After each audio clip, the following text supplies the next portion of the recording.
Hola, buenos días. Bienvenidos a un nuevo día del primer congreso online de osteopatía en Valencia por Innova. Me presento, soy Cáliz Penedés, soy fisioterapeuta, osteópata y profe de Innova.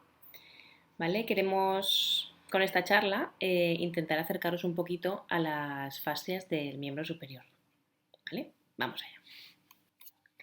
Durante esta ponencia vamos a recordar un poco qué es la fascia, qué componentes tiene, vamos a informar de qué es una inducción miofascial, hablaremos un poco de las consideraciones que yo principalmente considero más importantes a la hora de hacer un tratamiento miofascial y un pequeñito recuerdo anatómico sobre el miembro superior para poder hablar de las técnicas más útiles que podemos hacer en cuanto a miofascial en el miembro superior. La fascia. Todos sabemos que la fascia es una única red tridimensional ininterrumpida de comunicación corporal con propiedades bioquímicas y biomecánicas. Todo ello unifica, protege y corrige.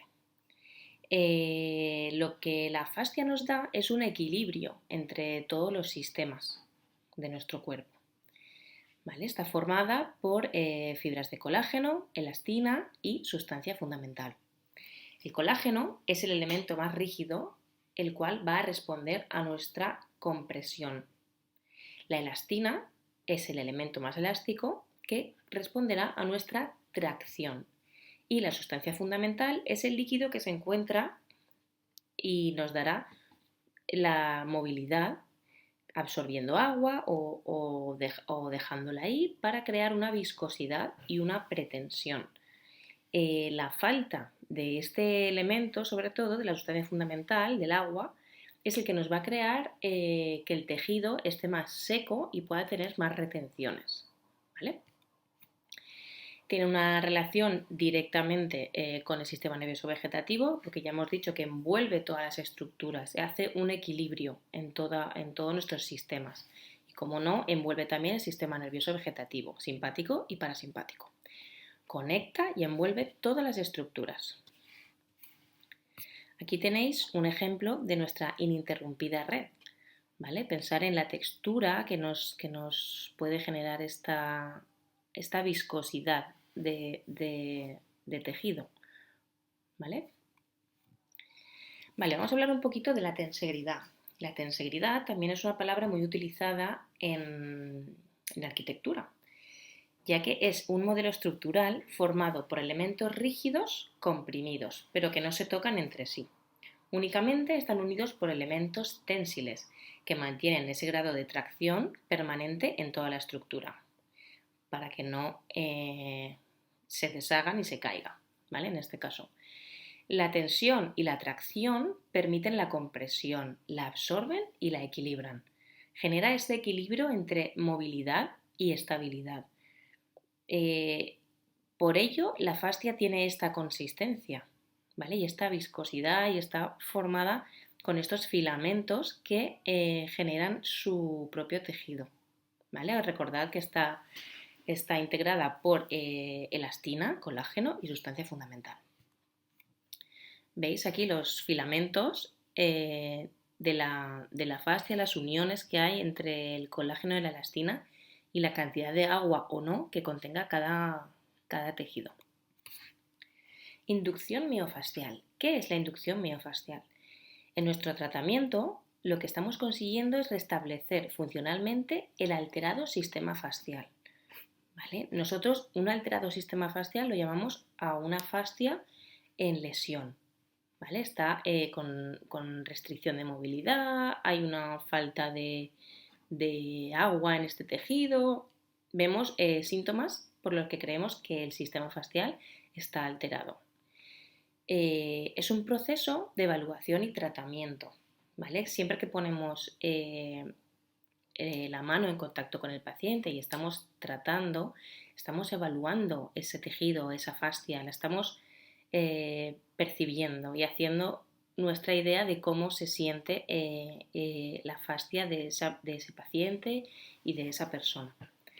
¿vale? Nosotros con el tratamiento transferimos una ligera fuerza mediante la tracción y la compresión al tejido, facilitando su recuperación en calidad, ¿vale? Mejoramos la calidad del sistema fascial. El resultado de todas estas reacciones lo acabaremos viendo en respuestas fisiológicas. A nivel neurológico, lo que va a ocurrir es que con nuestro suave impulso mecánico, que será nuestra técnica, nuestra aplicación de las manos sobre el tejido, generará una estimulación de los mecanorreceptores intersticiales. ¿Vale? Estos mecanorreceptores intersticiales va a generar una respuesta en el sistema nervioso central mediante las neuronas gamma, que cambiarán el tono músculo-esquelético y veremos una respuesta selectiva de las unidades motoras, las cuales percibiremos mediante el tacto o mediante algún movimiento esa respuesta mecánica. Lo palparemos en el tejido, notaremos como un pequeño paso adelante, nos adentraremos un poco más en el tejido y podremos continuar con nuestra inducción, con nuestro tratamiento. Y así esto se está produciendo durante toda nuestra técnica. Vale, consideraciones que para mí son importantes en cuanto al tratamiento miofascial. Es muy importante la respiración, ¿vale? Tanto nuestra respiración como la del paciente. Es muy importante sincronizar la respiración del terapeuta con la del paciente. Cuando vienen de la calle, vienen a tu consulta, vienen un poco alterados, ajetreados, notas una respiración un poco más rápida y continuada. También cuando se sientan en nuestra camilla o se tumban para empezar el tratamiento, esa respiración sigue siendo un poco rápida. Conforme vamos haciendo el tratamiento y vamos aplicando nuestras técnicas, vamos observando que la respiración se va haciendo más lenta y más profunda. ¿Vale? Conforme vamos avanzando en la técnica, vemos cuánto de profunda puede llegar a ser esa relajación de sus sistemas y de sus tejidos. Sabremos también que hemos hecho una liberación miofascial porque normalmente vendrá acompañada de una respiración profunda. Más profunda que las anteriores, ¿vale? Podemos estar en un ritmo respiratorio muy profundo, pero notaremos una mucho más profunda.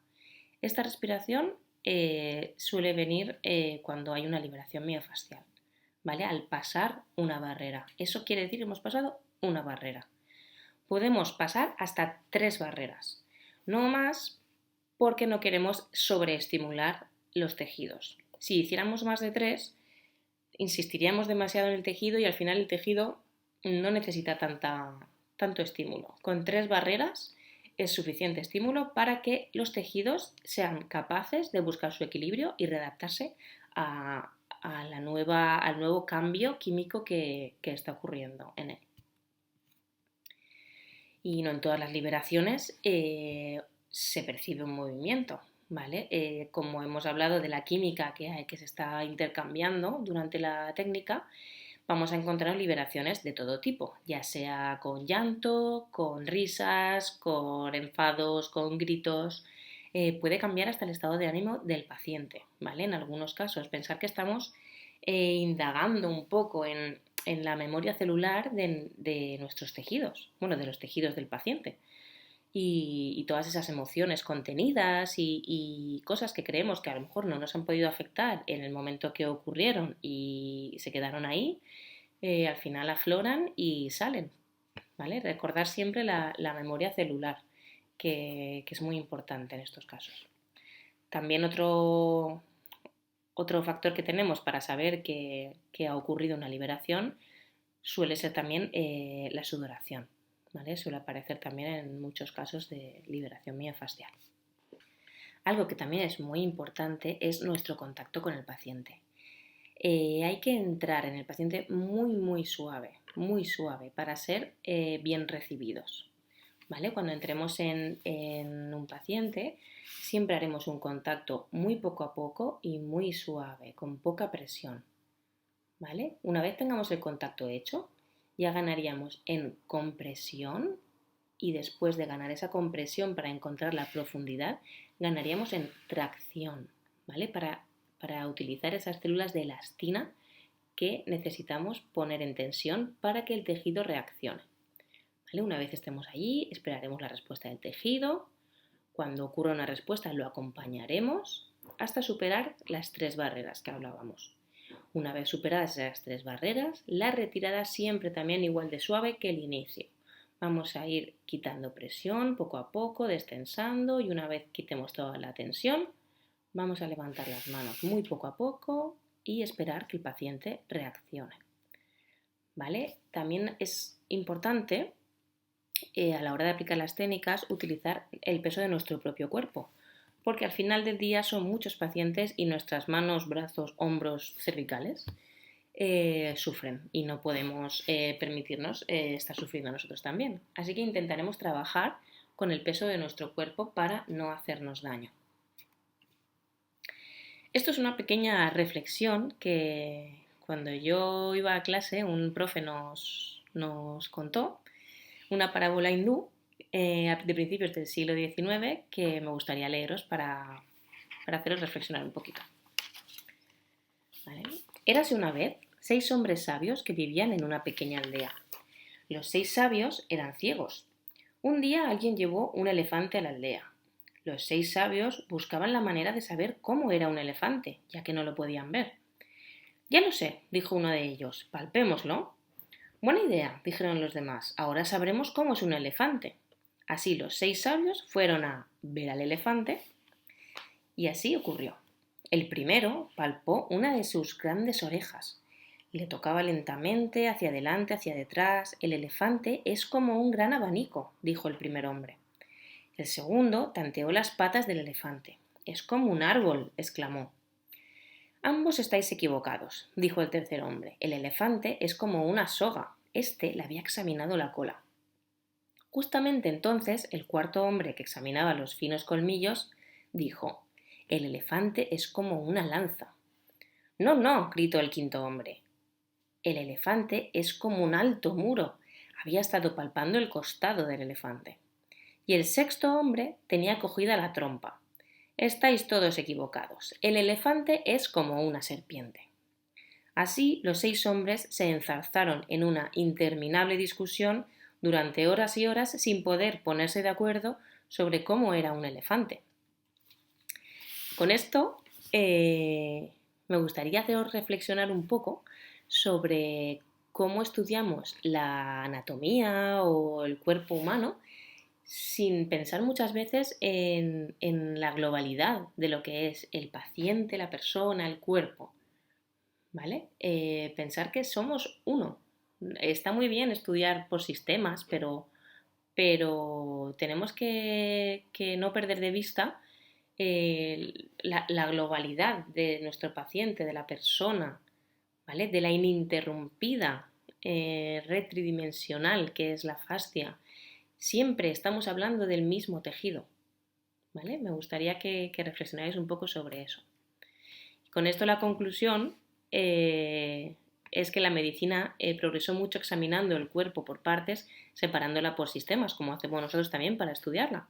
Pero seguramente se olvidó pegarlo todo y estudiarla como una sola unidad. Así que siempre pensar en la globalidad de la persona, del paciente, de los tejidos y del cuerpo. Una frase de nuestro amigo Frayet, que seguro que habéis escuchado hablar de él estos días en el Congreso, viene al caso un poco en cuanto a las técnicas miofasciales. ¿Vale? Os cuento. En cuanto a la palpación, hay que procurar encontrar solamente aquello que realmente está presente y no lo que creemos y deseamos que estuviera presente. A la hora de aplicar una técnica miofascial es muy importante dejarnos guiar, dejarnos llevar por la fascia, por el paciente, por qué nos está diciendo ese tejido. No queramos nosotros forzar, pues yo estoy convencido de que seguro que esta estructura, no voy a decir cuál, un ejemplo, el antebrazo, necesita ir a rotación externa porque yo he visto una limitación cuando le he hecho la valoración. A lo mejor lo que necesita es ir a una rotación interna para volver a poder hacer esa rotación externa que tiene limitada. no nos hagamos una idea de lo que va a ocurrir cuando no sabemos qué ha ocurrido, ¿vale? La idea es de que os dejéis llevar por vuestra palpación, vuestras sensaciones, ¿vale? Dejaros llevar y sentir. Una vez hayáis sentido, ya podéis acompañar a la fascia, pero no nos creemos unas falsas esperanzas en lo que va a ocurrir hasta que no lo tengamos en las manos, ¿vale? Como ya hemos dicho antes, el tratamiento miofascial no solo recibe información, sino que la precisa y la suministra de los rincones más íntimos de nuestro cuerpo, la memoria celular. ¿Vale? La definición de disfunción miofascial es la pérdida de la capacidad de transmisión y comunicación entre todos los sistemas. Acordaros del equilibrio que genera la fascia. Y el tratamiento de la fascia realmente es equilibrar esos sistemas que están alterados. Vamos a recordar un poco a nivel articular y de tejidos que tenemos en el hombro, ¿vale? Para que entendáis un poco la globalidad que buscamos. Recordar que el hombro tiene 5 articulaciones, ¿vale? La esternoclavicular, acromioclavicular, escápulo-humeral, subdeltoidea y escápulo-torácica.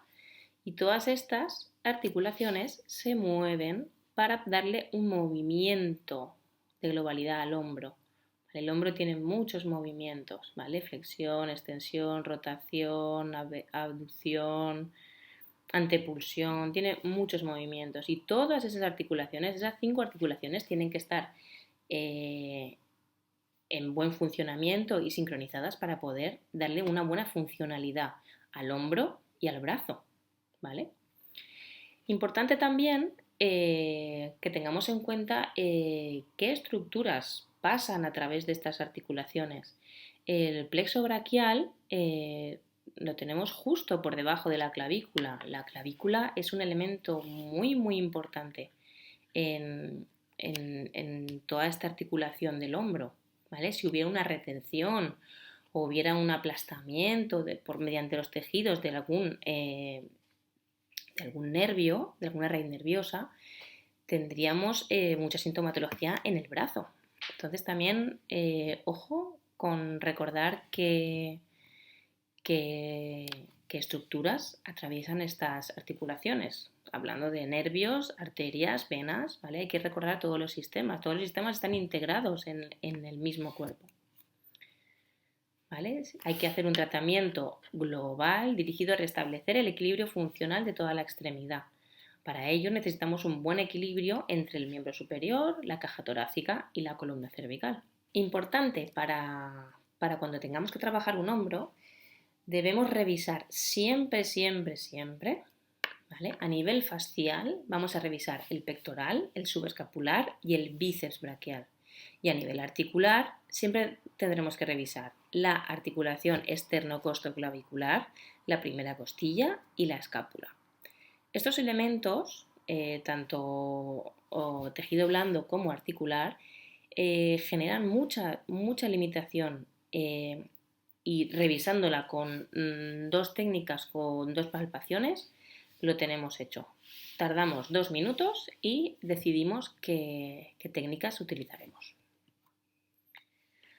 Muy importante a la hora de empezar con nuestro paciente es observar su estática. Su estática no me refiero a solamente cómo, si tiene un problema de hombro, de codo, de muñeca, de brazo, no solo le voy a mirar el brazo, o lo que hemos dicho, la cervical, el hombro y la escápula. No, vamos a mirar cómo es su estática. Creemos que está cómodo con esa estática, no está cómodo. ¿Cuánto abre las piernas para buscar su base de sustentación? Está rotado hacia un lado, la cabeza está adelantada, está hacia atrás. Es muy importante toda esta información. Volver a recordar esta red ininterrumpida, ¿vale? Una restricción en el miembro inferior izquierdo nos puede dar una limitación de movilidad en el hombro derecho, ¿vale? Podemos tener muchas limitaciones en relación, ya que estamos hablando del mismo tejido. Vale, técnicas que vamos a ver. Vale, vamos a ver unas técnicas que más o menos yo he considerado que son las más útiles en cuanto al miembro superior. ¿Vale? Vamos a ver el subescapular, el pectoral, el bíceps y a nivel articular vamos a liberar un poco el triángulo escapular. En cuanto al subescapular, todos sabemos dónde está el subescapular, ahí tenéis una imagen. Para testar este músculo podemos, con el paciente de pie de espaldas, poner nuestros dedos en el borde inferior de las escápulas y solicitar al paciente una ABD de hombro. ¿Vale? Veremos cuál de los dos está más restringido y ver un poco la valoración de este músculo más específico.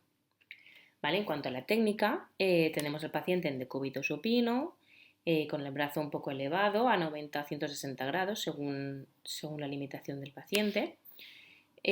Nosotros estaremos en la cabecera de la camilla, ¿vale? Traccionaremos un poco del brazo y iremos a meter la yema de nuestros dedos en esa fosa subescapular, ¿vale? Apartaremos un poco la parrilla costal y intentaremos poner la yemita de los dedos en la fosa tocando la fascia y el músculo subescapular. Haremos presión ahí, es bien profundo, molesto pero profundo. Intentamos llegar bien profundo, ahí respiramos con el paciente, dejamos que la fascia reaccione y una vez hayamos pasado las 3 barreras, se habrá terminado la técnica. Para el pectoral tenemos test de apertura en activo, ¿vale? El pectoral sobre todo abre los brazos, palparemos las fibras del pectoral y podemos hacer un test muscular contra resistencia de este mismo músculo. Muy importante en hacer un buen diagnóstico diferencial sobre la patología cardíaca, o bien con sintomatología que nos pueda transmitir el paciente, que creamos de sospecha que pueda tener problemas en el corazón, o con los puntos de Chapman o Yarricot. Para los que no os suene estos puntos de Chapman y Yarricot, los puntos de Chapman son unos puntos neurolinfáticos que nos indican una obstrucción linfática, que esto está relacionado con un órgano, ¿vale? Y los de Yarricot son unos puntos reflejos que también están en el tórax y también nos enlaza a nivel reflejo con órganos y vísceras para poder hacer una buena valoración. Vale, como técnica tenemos dos fases, una para el pectoral mayor y una para el pectoral menor. Para el pectoral mayor tenemos al paciente tumbado, en decúbito supino también, con el brazo flexionado entre 90 y 120 grados según la limitación. Intentaremos colocarle bien una almohada para que esté cómodo, que no tenga que estarle con el brazo en tensión, lo que tenga completamente relajado. Nosotros de pie en el lado de la camilla dándole apoyo a ese brazo. ¿Vale? Realizaremos una pinza entre los pulgares nuestros y los demás dedos, los cuales haremos como una pequeña tracción hacia arriba, hacia nosotros, y ahí un movimiento oscilante de los dedos. Ahora nos enseñará en el vídeo cómo es ese movimiento, ahora veis, ¿vale? Es ese movimiento oscilante, ¿vale? Tenemos que ir a lo largo de todo el pectoral, que podamos agarrar, traccionar hacia arriba, movimiento oscilante, notamos como que se va liberando y ahí tenemos más movilidad entre las fibras del pectoral, avanzamos un poquito más y así todo el recorrido. Y para el pectoral menor, el paciente en la misma posición, con el brazo un poco en ABD, vamos a sujetar nosotros el brazo, ¿vale? Cogemos su peso y haremos una ligera tracción del brazo.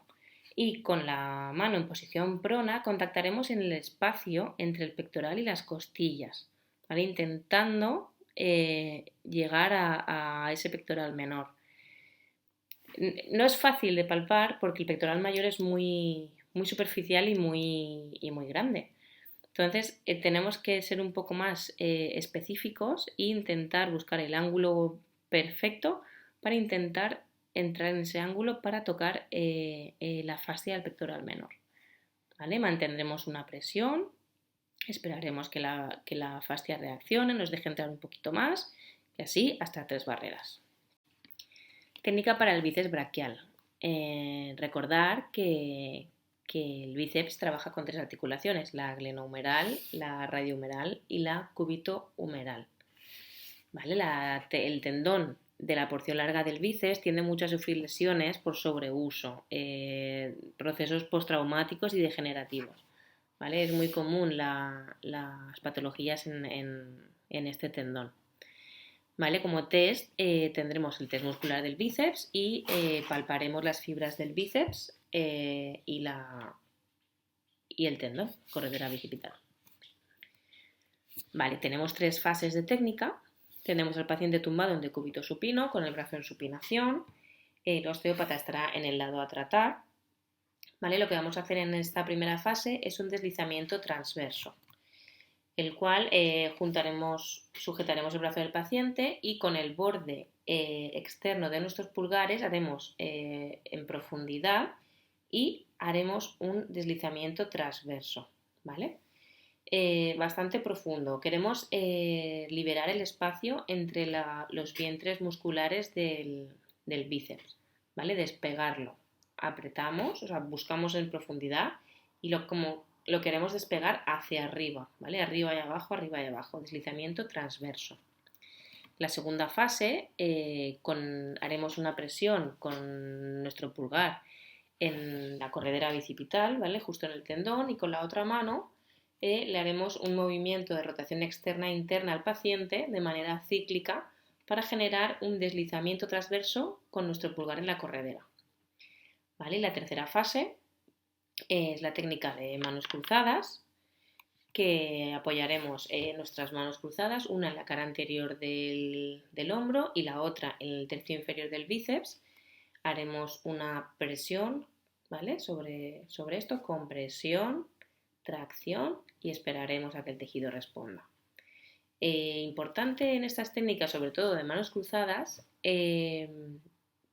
avisar antes al paciente de que puede ser que su brazo, en este caso, quiera rotar, ¿vale? Que le dejemos libertad, que el paciente no intente retener ese movimiento. Si su brazo quiere girar hacia externo, que gire, que lo deje libre, ¿vale? Que se deje llevar, sobre todo, con este tipo de técnicas. ¿Vale? Para liberar el triángulo escapular vamos a liberar las 3 paredes, digamos, de la escápula. Y tenemos 3 técnicas o 3 fases para esta técnica. El borde interno lo haremos con deslizamiento longitudinal, el borde lateral con técnica de manos cruzadas y el borde superior con un deslizamiento transverso.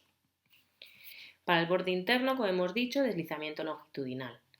¿Vale? Ponemos al paciente en decúbito lateral, cómodo, porque esas técnicas son para estar un ratito largo. Nosotros nos volcaremos sobre el paciente, siempre es muy importante nuestro contacto con el paciente, ¿vale? Bien echado el peso nuestro sobre él.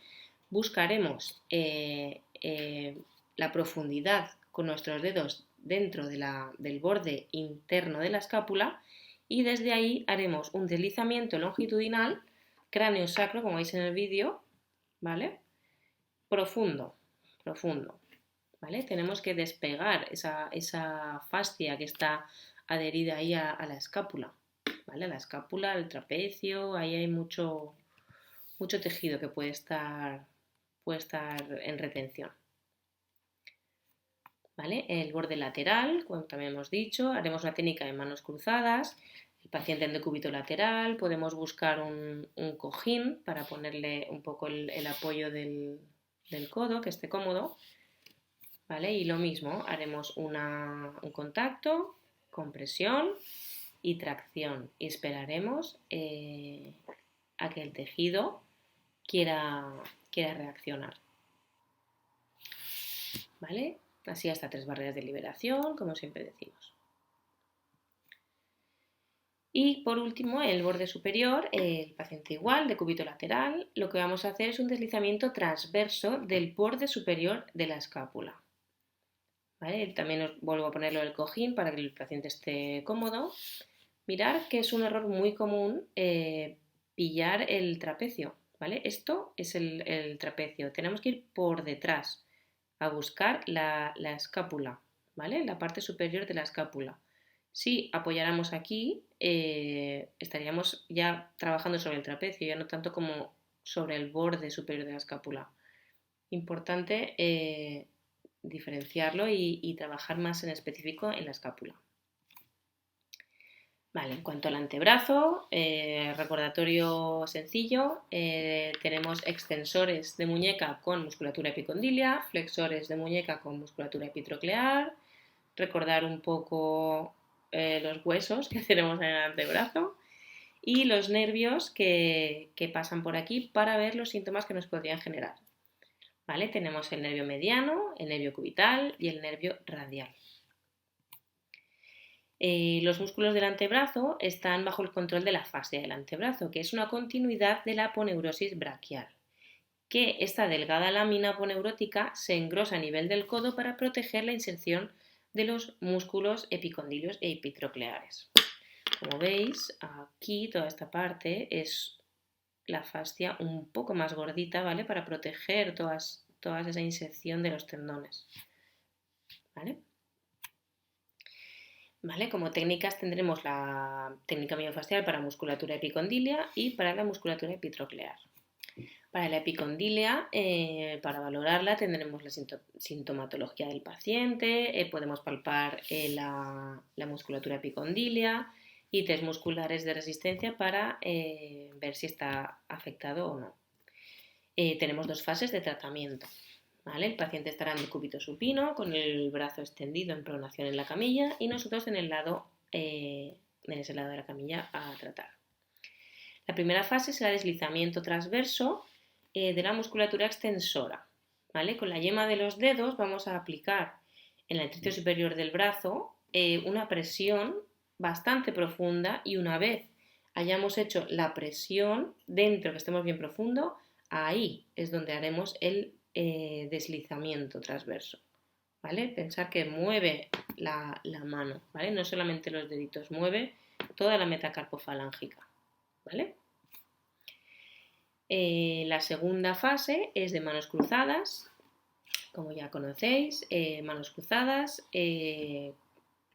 contacto, compresión, tracción y espero hasta las 3 barreras y soltaremos poquito a poco. Vale, para la musculatura epitroclear es exactamente lo mismo que para la epicondilua, pero en lugar de estar el brazo en pronación lo vamos a tener en supinación para dejar a la parte visible los flexores, que es la musculatura epitroclear, y haremos las mismas técnicas, ¿vale? El deslizamiento transverso y manos cruzadas. Vale, recordamos un poquito la muñeca y la mano, recordar los huesos que intervienen en ella, las dos filas de huesos, cúbito y radio, las falanges, a nivel tejido blando, todos los tendones, todas las fascias que engloban nuestra mano. Ahora iremos viendo un poco las patologías y veremos un poco más específico algunas. ¿Vale? La muñeca y la mano, en la mano tenemos 4 láminas fasciales, ¿vale? 2 en la cara dorsal y 2 en la cara palmar, una profunda y una superficial en cada una de ellas. Patologías comunes en muñeca y mano tendríamos la enfermedad de Dupuytren, que como sabéis es una fibrosis en la fascia palmar que provoca un cierre progresivo de la mano por retracción de la aponeurosis palmar superficial. La enfermedad de Deckerbein, que es el sufrimiento de los tendones extensor y aductor del pulgar porque comparten la misma envoltura sinovial. ¿Vale? Es muy común esta patología por nuestro gran movimiento de pinza con el pulgar. Y otra patología también por excelencia es el síndrome del túnel carpiano, más frecuente en mujeres. Sabéis que se atrapa el nervio mediano porque comparte espacio con los tendones flexores de los dedos. Entonces en ese espacio queda todo más cerrado y más comprimido y no permite la buena fluidez de los nervios hasta los deditos. Importante hacer un buen diagnóstico diferencial con la patología de origen artrítico, ¿vale? Que más o menos es también por esa zona. Veremos la técnica para el túnel carpiano y la técnica para el pulgar. ¿Vale? El test diagnóstico para el túnel carpiano sería un diagnóstico de síndrome de túnel carpiano que venga de un médico y pruebas que tenemos diagnósticas para ellos, la prueba de Follen, el test de Follen, el de Tinel, comprimir el mediano y ver un poco la sintomatología del paciente. Nuestro objetivo será liberar la fascia palmar de la muñeca. La técnica para el túnel carpiano, el paciente lo tendremos en decúbito supino con el brazo extendido. Lo que haremos es generar una compresión y una tracción para intentar abrir ese espacio que tenemos en compresión mediante una tracción telescópica del brazo y una pequeña extensión de muñeca. ¿Veis en el vídeo? ¿Vale? Un buen agarre es muy importante para que no se nos escape. Presión, tracción y un poquito de extensión de muñeca. Y ahí mantendremos hasta que notemos un poco la liberación de este espacio. ¿Vale? Muy importante que no deslicen los dedos. Tenemos bien fijo que se abra ese espacio. Y por último, la técnica del pulgar tiene tres fases, ¿vale? Muy fáciles. Lo primero que haremos es deslizamiento longitudinal. Mediante nuestro índice haremos varias pasadas sobre los tendones aductor y extensor del pulgar, ¿vale? Bien profundo. Si el dolor nos lo permite, porque cuando esto está muy inflamado es bastante molesto, haremos un deslizamiento transverso sobre estos tendones. Y por último, haremos una pequeña tracción de todo el pulgar y haremos una compresión en esa zona de los tendones y a nivel articular, ¿vale? Haremos una liberación articular con la tracción del pulgar y la compresión de nuestro dedo sobre los tendones. Bueno, y no estoy diciendo que será fácil, pero seguro que vale la pena. Espero que os haya gustado, que os haya despertado un poco el saber de las fascias y de cómo se trabajan con nuestras manos. Y nada, espero que sigáis disfrutando de este congreso. Hasta luego.